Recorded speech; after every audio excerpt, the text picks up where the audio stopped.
resources necessary to keep this base, to keep our troops, and in my view, to keep the people of Greenland safe from a lot of very aggressive incursions from Russia, from China, and from other nations. Now, President Trump, as he says all the time, and as a lot of people recognize, is a president of peace. We want to have good relationships with everybody. That includes, even to the extent possible, the Chinese and the Russians. But part of having good relations is showing your strength when you have to. And unfortunately, the story of Greenland over the past 20 years when it comes to security is that we've underinvested in the infrastructure, we've underinvested in the security architecture, and we've underinvested in the brave men and women who are doing a very hard job, as Mike said, to keep all of us safe. That has to change. Now, when I pointed out a couple of weeks ago that in some ways, with all due respect to our Danish allies, they had not kept pace, there was a lot of criticism from Denmark, a lot of attacks at the Trump administration, at the president, at me, at others in our administration for saying the obvious, which is that Denmark hasn't done a good job at keeping Greenland safe. And one of the things I heard was, well, what about the many Danes who lost their lives in the war on terror fighting alongside the United States? Well, look, we obviously honor the sacrifice of our Danish friends in the war on terror 20 years ago, just as, for example, the French honor the sacrifice of Americans in Normandy 80 years ago. But recognizing that there are important security partnerships in the past does not mean that we can't have disagreements with allies in the present about how to preserve our shared security for the future. And that's what this is about. There is no amount of bullying, no amount of obfuscating, no amount of confusing the issue. Our message to Denmark is very simple. You have not done a good job by the people of Greenland. You have underinvested in the people of Greenland, and you have underinvested in the security architecture of this incredible, beautiful landmass filled with incredible people. That has to change. And because it hasn't changed, this is why President Trump's policy in Greenland is what it is. It's consistent with the first Trump administration, where you saw significant investments in Arctic security, and it will continue over the next 4 years under President Trump's leadership. And let me finally, before I kick it over to the media, make one comment about the people of Greenland. The colonel here, the base commander, who came here first as a second lieutenant, and I guess, Colonel, this is your second duty station here, and we're proud of you and proud of all of you guys who are serving and helping keep us safe. I heard a lot about the respect that our American troops show for the local Greenlandic population, the way that we make and create shelter for hunters and dog sledders, the way that we found ways to turn over traditional tribal land to some of the local populations in order to ensure that they're able to live in accordance with their values. We respect, as the President said in his State of the Union address, we respect the self-determination of Greenlanders. We believe in the self-determination of the population of the people of Greenland. And our argument is very simple. It is not with the people of Greenland, who I think are incredible and have an incredible opportunity here. Our argument really is with the leadership of Denmark, which is underinvested in Greenland and underinvested in its security architecture. That simply must change. It is the policy of the United States that will change, and I'm proud to be able to stand here with so many brave Americans to better understand the security mission and better understand what you guys do each and every day. For that, I'm grateful for your service. I'm even more grateful. I love you guys, I'm proud of you guys, and President Trump stands behind you and will for the remainder of his administration. Thank you all. God bless you.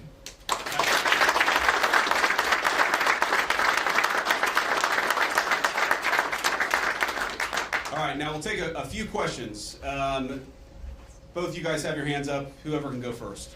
Red scarf, go first. Oh, sure. Thank you, Mr. Vice President. Do you have any plans, are there plans to expand the U.S.'s military presence in Greenland beyond this base? Well, are there immediate plans to expand our military presence? No, but are there general objectives that we want to accomplish that will certainly require us investing more resources, investing in additional military icebreakers, investing in additional naval ships that will have a greater presence in Greenland? Absolutely. And we know that's necessary because we know, as Mike talked about and certainly I talked about, there has been an expansion of the security footprint and the security interest of Russia and China. They're doing what they believe is in their interest. the United States must do what I know is in our interest, which is to make sure that Greenland is safe. If Greenland doesn't have self-determination, if the people of Greenland have their future controlled by the Chinese Communist Party, it's not going to make their lives better off, and most importantly, it's going to make American and world national security, world security, much, much weaker. We can't, we in some ways need to wake up. We need to wake up from a failed 40-year consensus that said that we could ignore the encroachment of powerful countries as they expand their ambitions. We can't just bury our head in the sand, or in Greenland, bury our head in the snow and pretend that the Chinese are not interested in this very large landmass. We know that they are. They've taken steps to put Greenland in ridiculous debt traps to invest and exploit the resources here. And we know that they're sending a lot of military resources here. Yes, over the medium term, the United States will meet that challenge. We will put our own resources here. We already have a lot of great resources here, but we know we're going to have to do more to counter some of our some of the nations that we know that we're competitive with. Sure. Thank you so much, Mr. Vice President. And the President said today that we have to have Greenland. By being here today, are you also conveying that message that the U.S. is very serious in its desire to acquire Greenland? Well, the President said we have to have Greenland, and I think that we do have to be more serious about the security of Greenland. We can't just ignore this place. We can't just ignore the President's desires, but most importantly, we can't ignore what I said earlier, which is the Russian and Chinese encroachment in Greenland. We have to do more. Now, what the President said in his State of the Union address, and he was very clear about this, is we respect the self-determination of the people of Greenland, but my argument again to them is I think that you'd be a lot better coming under the United States security umbrella than you have been under Denmark's security umbrella. Because what Denmark's security umbrella has meant is effectively they've passed it all off to brave Americans and hoped that we would pick up the tab. We're simply saying to the people of Greenland, when the President says we've got to have Greenland, he's saying this island is not safe. A lot of people are interested in it. A lot of people are making a play. We know that America cares about the security of this island for the sake of the people of Greenland, but also for the sake of the national security interests of the United States of America. So our message is very simple. Yes, the people of Greenland are going to have self-determination. We hope that they choose to partner with the United States because we're the only nation on earth that will respect their sovereignty and respect their security, because their security is very much our security, as these brave Americans show. John Parkinson with ABC News. Thanks for bringing us along on this historic trip. I wanted to ask you about last week's news with the Atlantic. We've had a couple questions on Greenland. I feel like you've answered that. But I did want to ask, did you express your concerns to the President that you were opposed to the Houthi strike? And also, what did you mean when you asked, or when you said in that thread that the President wasn't aware that his directions for Yemen were inconsistent with his message on Europe? Well, I didn't quite say that. I think that's a slight bit misunderstanding of what I said, but we've talked, of course, in the American media about Signalgate, as I called it, for the past week. And here's what I told the President and the entire national security team, is that yes, it is in the interest of the United States of America to preserve navigation. Yes, it is in the interest of the United States to kill terrorists who are preventing navigation in the Red Sea, but we got to make sure that we do it right. We have to be careful. We have to make sure the timing is right. And of course, what that leak revealed, I think, is a private communication between the President's senior advisors about how best to prepare the American people for what we all thought we had to do, about the right timing of when we should do something, and of course, surfacing the strategic questions that we needed to decide and brief the President on so that he could ultimately make the decision about what we would do. What I saw in that Signal chat, and of course what I've seen in the President's senior national security team, is that sometimes we all agree and sometimes we all disagree, but it's important that we all have an honest conversation amongst ourselves and with the President of the United States about what we think is the best interest of the national security of the United States of America. I support the President's decision to strike the Houthis. I always supported the President's decision to strike the Houthis, and I support the national security team having the argument about how best to serve the American people. Go ahead. In your security briefing today, did you see specific threats coming from China and Russia, things that you did not know about before? Are we talking battleships, icebreakers, any type of military equipment, or is it economic? Well, I don't want to get too specific, but yes, we know that the Chinese are very, very interested in this island. We've seen some of the economic pressures that they've tried to place on Greenland. We know that they're increasingly engaging in military training and military interest. Certainly, they've started to describe themselves as a near Arctic power. And I think part of that is justifying taking a further interest in Greenland and some of the surrounding territories. So we've seen very strong evidence that both the Chinese and the Russians are interested in Greenland. And why wouldn't they be interested in Greenland? It's a beautiful place. It has incredible people. It has its geographic placement makes it very important for the national security of the United States, but for world security. What we have to recognize is that if the Chinese and the Russians are going to pursue their national interest, we need a president who's going to pursue the American national interest, and that means ensuring that Greenland is safe. When can we expect an update on the internal investigation into that Signal chat leak? Has that investigation concluded, and what are the findings? I think we'll get an update soon. Look, we take it very seriously. We all accept that a journalist should not have been invited into the chat, and members of the administration, including my dear friend Mike, have taken responsibility for it. But I find the American media's obsession with this issue very, very interesting, because I happen to remember about 4 years ago when American military leadership made a catastrophic error that got 13 innocent Americans killed in Afghanistan and had about $80 billion in military equipment turned over to one of the worst terrorist organizations in the world. And for years, the American media ran cover for a Biden administration that refused to fire any generals or even launch an internal investigation that was meaningful and substantive about what happened. And now the same American media that covered for the Biden administration after the untimely death and the unnecessary death of 13 brave Americans is really, really interested in forcing the President of the United States to fire someone because of a signal chat. Because of a signal chat. That is not honest behavior from the American media, and if you think you're going to force the President of the United States to fire anybody, you've got another thing coming. President Trump has said it on Monday, on Tuesday, on Wednesday, on Thursday, and I'm the Vice President saying it here on Friday. We are standing behind our entire national security team. Can I just ask you about Yeah, go ahead. the tariffs?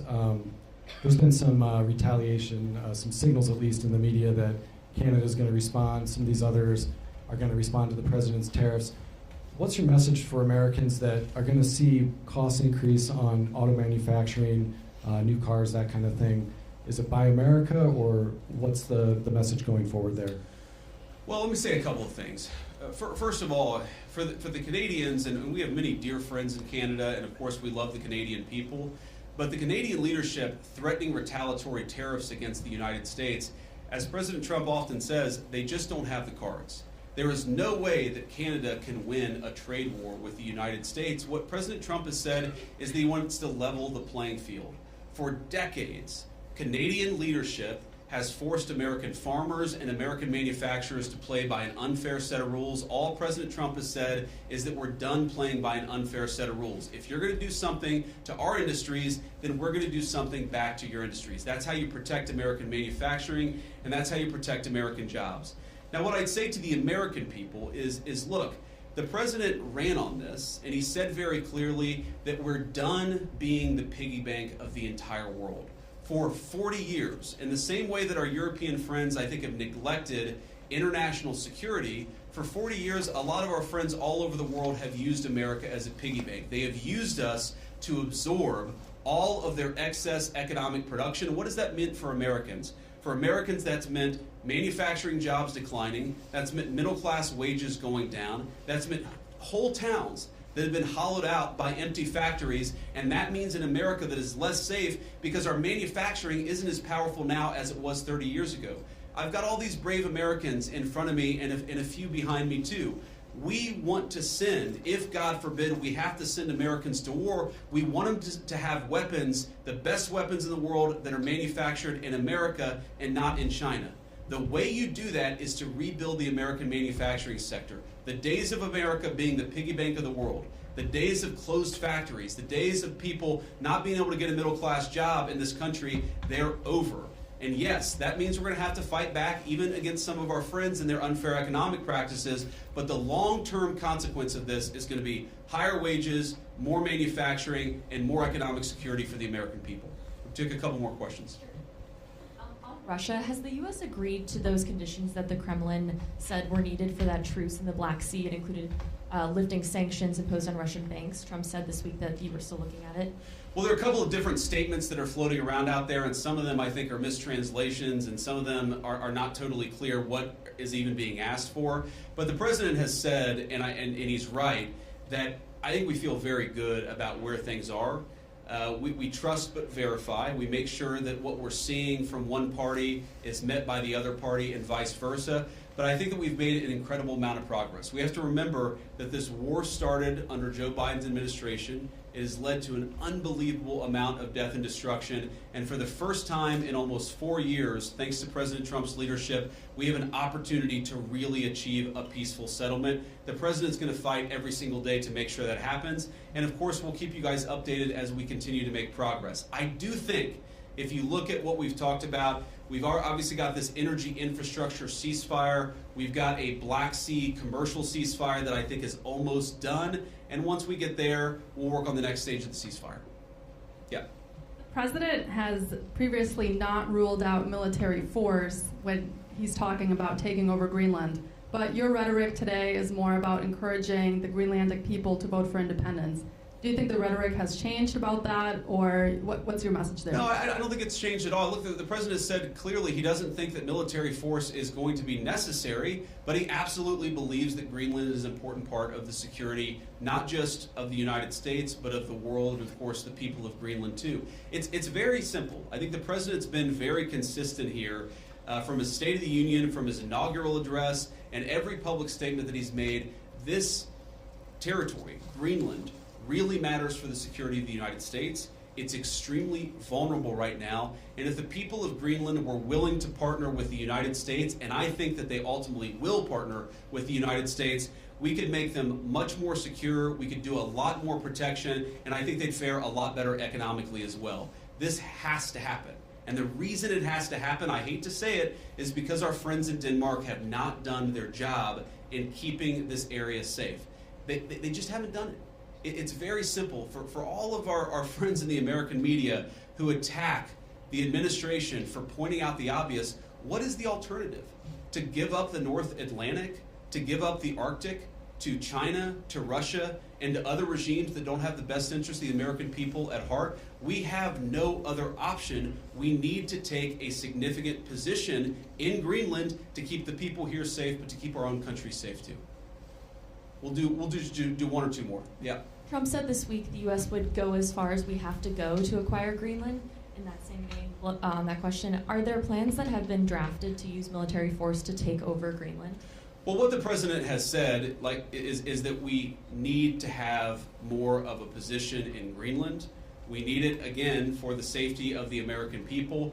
And what we think is going to happen is that the Greenlanders are going to choose through self-determination to become independent of Denmark, and then we're going to have conversations with the people of Greenland from there. So I think that talking about anything too far in the future is way too premature. We do not think that military force is ever going to be necessary. We think this makes sense. And because we think the people of Greenland are rational and good, we think we're going to be able to cut a deal, Donald Trump style, to ensure the security of this territory, but also the United States of America. I'll do one more question. And you spoke about economic interests, how the U.S. could develop Greenland more economically. Could you speak a little bit more about that? I know Secretary Wright is here. Have you guys spoken about energy? Senator Lee is here as well. Just wondering what those discussions have been like. My point actually is that other countries have explicitly gone after Greenland, and I think with a mind towards economic exploitation. sometimes asking Greenland to get itself into terrible economic debt traps that would make the people of Greenland not self-determined and sovereign, but to mortgage their future to hostile foreign countries that don't have their best interests at heart. That is not what the United States of America wants to do. What we want to do is to protect the security of this territory because it matters for us and it matters for the people who live here. All right, guys, thank you all. And let me just say one more final word to the Guardians, the Airmen, the other service members gathered here. Thank you. From the bottom of my heart, it is incredible to be a vice president who has served just as our NSA, Mike Waltz, has served, to know the sacrifice that comes along with it, and to see that there are still incredible young Americans willing to put on the uniform and serve this country. You make America a better place, and you make it an honor to serve as your vice president. God bless you guys. Thanks for having me.